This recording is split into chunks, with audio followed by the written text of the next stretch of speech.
चलिए हम लोग बिहार दुर्गा के टेस्ट सीरीज के स्टार्ट करते हैं और मॉडर्न हिस्ट्री का हम लोग 25 क्वेश्चन लेके आए हैं। तो चलिए उसको देखते हैं। आपको पसंद आएगा तो चैनल को सब्सक्राइब जरूर कीजिएगा। तो प्रश्न नंबर 1 की ओर चलते हैं।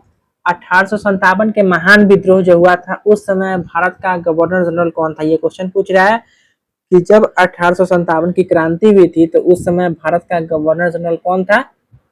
तो कौन था? लॉर्ड डलहौजी का संबंध किस हो जाएगा? हड़प नीति से हो जाएगा। लॉर्ड कैनिंग का संबंध इसके 1857 की क्रांति से हो जाएगी। उस समय ये भारत के गवर्नर जनरल थे और 1858 में जब क्रांति समाप्त हुई थी तो उसके बाद ये क्या बने थे? विद्रोह के बाद ये प्रथम वायसराय भी बने थे। तो इस बात को ध्यान रखिएगा। इसका सही आंसर जाएगा option number B, lord Canning. और लॉर्ड रिपन जो था वो वर्नाक्यूलर एक्ट को रिटर्न किया था और लॉर्ड कर्जन जो था ये इसका बंगाल विभाजन से संबंधित हो जाएगा। अब प्रश्न नंबर 2 की ओर चलते हैं कि भारतीय पुनर्जागरण का पिता किसे कहते हैं? तो option number A Swami Vivekananda, option number B Raja Ram Mohan Roy. तो यही आंसर हो जाएगा option number B. Raja Ram Mohan Roy ने क्या किया था? 1828 में ब्रह्म समाज की स्थापना की थी और इनको राजा की उपाधि जो था वो अकबर द्वितीय ने दिया था। इस बात को ध्यान रखिएगा। इनको राजा की उपाधि किसने दिया था? अकबर द्वितीय ने। अब प्रश्न नंबर 3 की ओर चलते हैं कि वर्ष 1917 का बिहार में चंपारण सत्याग्रह किस खेती से संबंधित था? जब महात्मा गांधी ने 1917 में बिहार में चंपारण सत्याग्रह किया था तो उस समय कौन सी खेती के लिए आंदोलन हुई थी? तो अफीम की खेती ऑप्शन नंबर ए नहीं, ऑप्शन नंबर बी नील की खेती, तीन कठिया पत्ती है, जी हाँ ऑप्शन नंबर बी नील की खेती हो जाएगी। और नील की खेती तीन कठिया प्रणाली पर थी। गांधी जी का भारत, और ये सबसे खास बात कि गांधी जी का भारत में पहला सत्याग्रह कौन था? तो चंपारण सत्याग्रह 1917। गांधी जी का भारत में पहला सत्याग्रह की बात करेंगे तो कौन था? तो चंपारण सत्याग्रह। इस बात को ध्यान रखिएगा। अब चलते नेक्स्ट क्वेश्चन की ओर। प्रश्न नंबर 4 कहता है कि प्रसिद्ध राष्ट्रीय गीत वंदे मातरम से युक्त पुस्तक आनंद मठ के लेखक कौन हो जाएंगे? आनंद मठ का लेखक पूछ रहा है, बताइए आप लोग। Option number A Rabindranath Tagore, option number B Bankim Chandra Chattopadhyay, option number C Sarojini Naidu और option number D Aurobindo Ghosh. तो इसके सही आंसर हो जाएगा कौन? बंकिम चंद्र चट्टोपाध्याय आनंद मठ के लेखक हो जाएंगे। कौन? बंकिम चंद्र चट्टोपाध्याय। और यह कैसा है? यह उपन्यास सन्यासी विद्रोह पर आधारित, किस पे पूछे? कौन से सन्यासी विद्रोह पर आधारित कौन सा किताब हो जाएगा? तो आनंद मठ, जो कि लेखक उसके कौन हो जाएंगे? तो बंकिम चंद्र चट्टोपाध्याय। और इसी किताब से आनंद मठ से ही कौन सा लिया गया था? तो वंदे मातरम भारत का राष्ट्रीय गीत लिया गया था। इस बात को ध्यान रखिएगा। पर प्रश्न नंबर 5 की ओर चलते हैं। 1913 में अमेरिका के सैन फ्रांसिस्को में गदर पार्टी की स्थापना किसने की? गदर पार्टी से कुछ याद आया? लाला हरदयाल व सोहन सिंह भकना ने, रास बिहारी बोस ने, या मैडम भिखाजी कामा ने, या श्यामजी कृष्ण वर्मा ने? तो इसका सही आंसर हो जाएगा ऑप्शन नंबर ए लाला हरदयाल ने। 1913 में अमेरिका के सैन फ्रांसिस्को में यहाँ पे गदर पार्टी की स्थापना किए थे। कौन? लाला हरदयाल और सोहन सिंह भकना ने। इस बात को ध्यान रखिएगा। अब चलते हैं कि क्वेश्चन नंबर 6 क्या है कि भारतीय राष्ट्रीय कांग्रेस के प्रथम अधिवेशन जब हुआ था तो 1885 में बंबई में अध्यक्ष कौन बने थे? तो इसका दादा भाई नौरोजी नहीं, उमेश चंद्र बनर्जी, जी हाँ इसका option number B is the right answer, जिसको हम लोग डब्ल्यू.सी. बनर्जी के नाम भी जानते थे। और ये कांग्रेस के अधिवेशन के पहले अध्यक्ष भी रहे थे। कौन? उमेश चंद्र बनर्जी। प्रथम अधिवेशन में कुल 72 प्रतिनिधियों ने भाग लिया था और इसके प्रथम अध्यक्ष का नाम क्या था? तो उमेश चंद्र बनर्जी। इस बात को ध्यान रखिएगा। Option number B is the right answer. अब चलते क्वेश्चन नंबर 7 की ओर। प्रश्न नंबर 7 यही कह रहा है कि प्रसिद्ध पुस्तक poverty and un British rule in India के लेखक कौन हो जाएंगे? तो आरसी दत्त, जी नहीं, Dadabhai Naoroji. Yes, poverty and un British rule in India के लेखक हो जाएंगे दादा भाई नौरोजी। कौन? Dadabhai Naoroji. Poverty and un British rule in India के लेखक हो जाएंगे दादा भाई नौरोजी। और इसमें धन के निष्कासन और ड्रेन ऑफ वेल्थ का सिद्धांत दिया है। पूछेगा ड्रेन ऑफ वेल्थ का सिद्धांत किस बुक से लिया गया है? तो आपका poverty and un British rule in India, जिसके लेखक हो जाएंगे दादा भाई नौरोजी। अब प्रश्न नंबर 8 की ओर चलते हैं कि 1878 के कठोर वर्नाक्यूलर प्रेस एक्ट को किस वायसराय ने निरस्त रिपेल किया था? हम बोले थे ना पहले ही, रिपन। लीटन जो था वो लाया था। वर्नाक्यूलर प्रेस एक्ट को लागू करने वाला कौन था वायसराय? तो लीटन था। लेकिन इसको लौटाया कौन था इस एक्ट को? तो रिपन लौटाया था। और वर्नाक्यूलर प्रेस एक्ट किससे संबंधित? अखबार पर ये लगाया जाता था कि जो भी अखबार था वो अंग्रेज के खिलाफ ना छापे, उसमें जो भी छापे वो अंग्रेज की खाली बड़ाई करे, बुराई मत करे। लॉर्ड डफरिन जो था ये आपका कांग्रेस के समय था। 1885 में ये डफरिन लॉर्ड कर्जन आपका बंगाल विभाजन से संबंधित हो जाएगा। तो लॉर्ड रिपन जो था वो वर्नाक्यूलर एक्ट को रीअपील किया था, मतलब रिपील वापस निरस्त किया था। अब बात करते हैं प्रश्न नंबर 9 की, कि वर्ष 1905 में बंगाल का विभाजन किस अंग्रेज वायसराय के समय हुआ था। तो 1905 में जब बंगाल विभाजन हुआ था तो इसका आंसर कौन सा हो जाएगा, लॉर्ड कर्जन। जी हाँ, लॉर्ड कर्जन। बंगाल विभाजन कब हुआ था, 16 अक्टूबर 1905 को हुआ था। बंगाल विभाजन कब हुआ था, 16 अक्टूबर 1905 को बंगाल विभाजन हुआ था। और इसी के लिए ही बंग भंग आंदोलन चलाया गया था। इसमें रविन्द्रनाथ टैगोर ने भी इस आंदोलन में साथ दिया था। और इसका बंगाल विभाजन कब, 16 अक्टूबर 1905 को हुआ था। इस बात को ध्यान रखिएगा। बंगाल विभाजन के समय कौन था, तो लॉर्ड कर्जन था। इस बात को ध्यान रखिए। अब चलिए प्रश्न नंबर 10 की ओर चलते हैं, कि बिहार में 1857 की क्रांति का नेतृत्व किस महान स्वतंत्रता सेनानी ने किया था। तो नाना साहेब ने, जी नहीं, बाबू कुंवर सिंह ने। बिहार का नाम लेगा तो बिहारपुर के जगदीशपुर से कौन हो जाएंगे, कुंवर सिंह। बिहार के जगदीशपुर से कौन हो जाएंगे, तो वीर कुंवर सिंह। नाना साहेब आपका कौन सा हो जाएंगे, कानपुर से। नाना साहेब कानपुर से।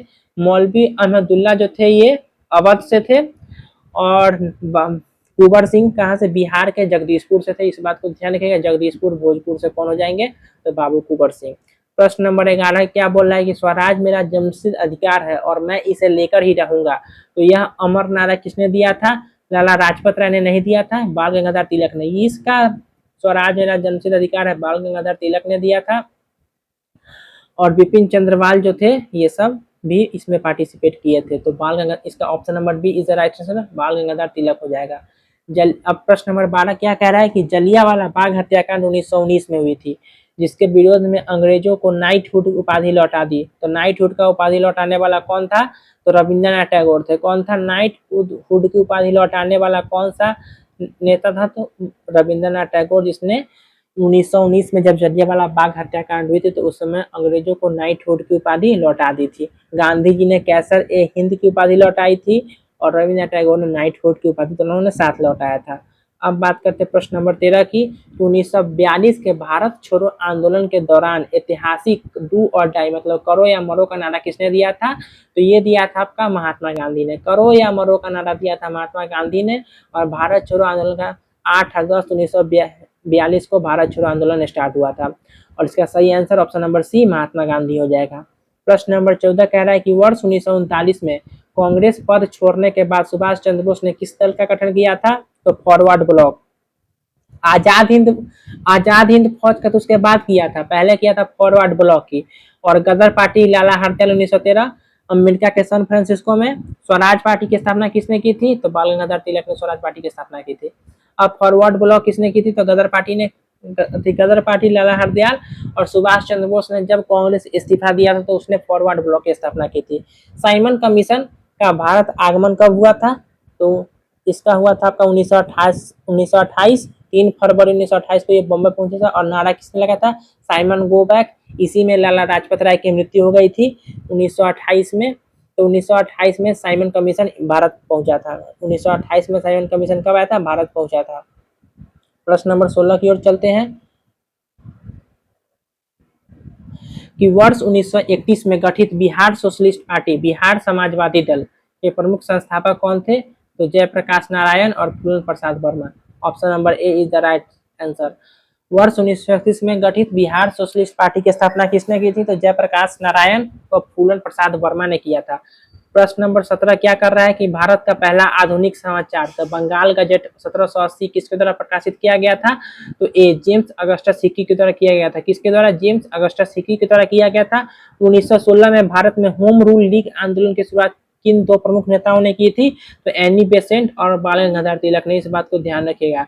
तो 1916 में भारत में होम रूल लीग आंदोलन की शुरुआत किसने की थी, तो एनी बेसेंट और बाल गंगाधर तिलक ने। Option number A is the right answer.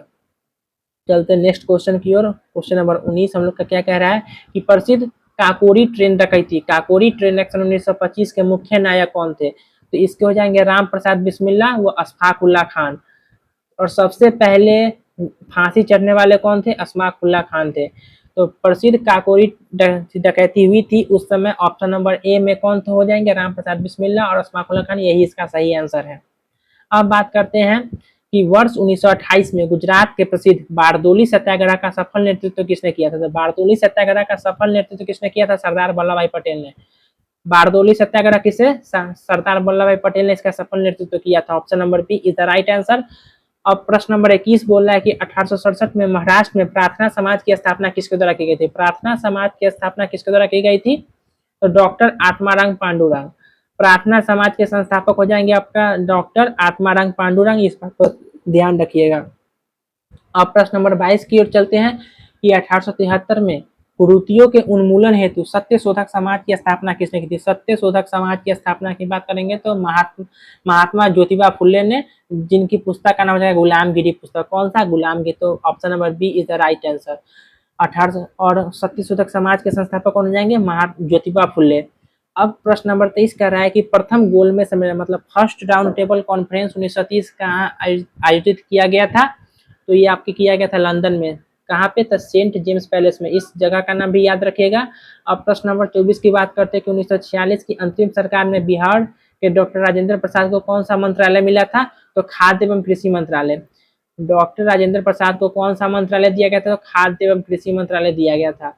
प्रश्न नंबर 25 बोल रहा है कि स्वतंत्र भारत के प्रथम तथा अंतिम भारतीय गवर्नर जनरल कौन थे? तो सी राजागोपालाचारी। कौन थे? सी राजागोपालाचारी, हम चक्रवर्ती राजागोपाली के नाम से भी जानते हैं। तो स्वतंत्र भारत के प्रथम तथा अंतिम वायसराय गवर्नर जनरल कौन थे? तो चक्रवर्ती राजागोपालाचारी थे। इस बात को ध्यान रखिएगा। आशा करते हैं कि आपको यह समझ में आया होगा। ऐसे ही हमारे चैनल पर डेली एक एक करके हर एक दिन टेस्ट दी जाएगी, तो आप लोग जरूर देखिएगा और सपोर्ट जरूर कीजिएगा। तब तक के लिए जय हिंद, मिलते हैं नेक्स्ट वीडियो में।